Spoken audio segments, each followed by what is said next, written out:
રોહિત મોતીભાઈ ભગાભાઈ રતનપુર સરપંચ ગુજરાતમાં તમામ તલાટીઓ 4/7/2026 થી ભૂખ હડતાલ પર ઉતરેલા હોય તેમાં પંચાયતોમાં દરેક પંચાયતમાં કામગીરી અટવાયેલી હોય.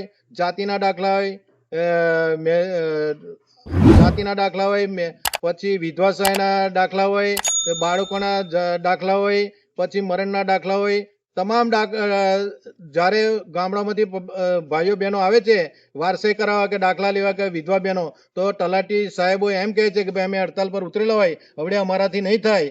એટલે હું અને હોના માટે ઉતરેલા છે એ એવું જાણવા મળ્યું છે કે ભાઈ અમુને વધારાની કામગીરી સોંપેલી હોય, રેવન્યુ તલાટી અને ગ્રામ સેવકની જે જવાબદારી પણ અમારે કરવી પડે છે એ એમને એ લોકો કરે એવી અમારી માગણી હોય, એના માટે અમે આ હડતાલ પર ઉતરેલા હોય. તો મારે આ સરકારને અને તાલુકા પંચાયતના ટીડીઓ સાહેબને કહેવું છે, ધારાસભ્ય અભયસિંહ કાકાને કહેવું છે, મુખ્યમંત્રી ભૂપેન્દ્ર પટેલ સાહેબને કહેવું છે, હર્ષ સંઘવી સાહેબને કહેવું છે કે આપણી સરકાર ભાજપની બરાબર ચાલતી હોય અને જો અમારે ગામડામાં ખેડૂતોને અને તમામ સ્કૂલના ભાઈઓ બહેનોને આવા ધક્કા પંચાયતમાં ખાવા પડતા હોય તો તમારા આજે 1 મહિનાથી હડતાલ પર તલાટીઓ ગુજરાતમાં ઉતરેલા હોય તો દરેક પંચાયતને આ વેઠવાનો વારો આવે છે.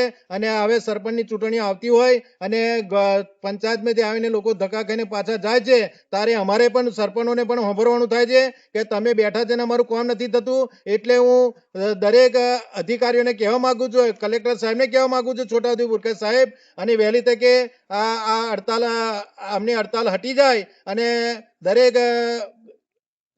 ભાઈ બહેનોને કોમો થાય એવું હું તમારી પાસે આશા રાખું છું. અને અભયસિંહ કાકાને ફરીથી હું કહેવા માંગુ છું સાહેબ તમે તાલુકામાં પાવરફુલ ધારાસભ્ય બેઠેલા હોય છોટાઉદેપુર જિલ્લામાં, તો પછી તમે આની ઉપલા લેવલે ગાંધીનગર રજૂઆત કરો અને 4-5 દિવસમાં તલાટીઓની હડતાલ સમેટી જાય તો દરેક ભાઈ બહેનોને અને દરેક ખેડૂતોને ફાયદો થાય એમ છે ને કે પછી અમારે સાંભળવાનું થાય છે.